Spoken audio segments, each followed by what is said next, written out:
संजय गांधी निराधार योजनेबद्दल खूप मोठी अपडेट समोर आली आहे। संपूर्ण महाराष्ट्रातील जे काही संजय गांधी निराधार योजनेअंतर्गत लाभार्थी आहेत त्यांची पेन्शन 1500 रुपये या महिन्यात आलेली आहे।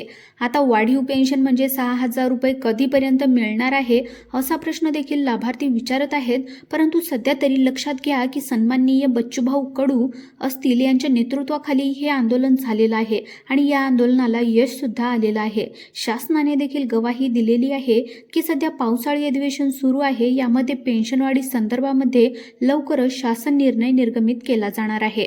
परंतु लक्षात घ्या तर यामध्ये सगळ्यात महत्त्वाची बाब म्हणजे सन्माननीय बच्चूभाऊ कडू यांना देखील शासनाने पेन्शन वाढ किती होणार, 1500 रुपयेवरून 2000 रुपये होणार, 3000 रुपये होणार की 6000 रुपये होणार या संदर्भामध्ये देखील स्पष्टता देण्यात आली नाही। आणि येत्या काही दिवसामध्ये पावसाळी अधिवेशनामध्ये मंत्रिमंडळ जी काही बैठक आहे याच्यामध्ये निर्णय होईल आणि दिव्यांग आणि विधवा पेन्शन असतील तर यांच्या संदर्भामध्ये हा पेन्शन वाढीचा निर्णय होणार आहे।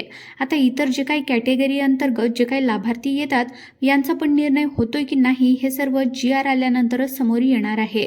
तर पेन्शन वाढ होणारच आहे, पण किती पेन्शन वाढ होणार आहे हे अद्याप स्पष्ट झालेलं नाही। जर या महिन्यामध्ये GR आला तर पुढील महिन्यापासून जे काही वाढीव अनुदान आहे तर ती देण्याची तरतूद होण्याची शक्यता आहे।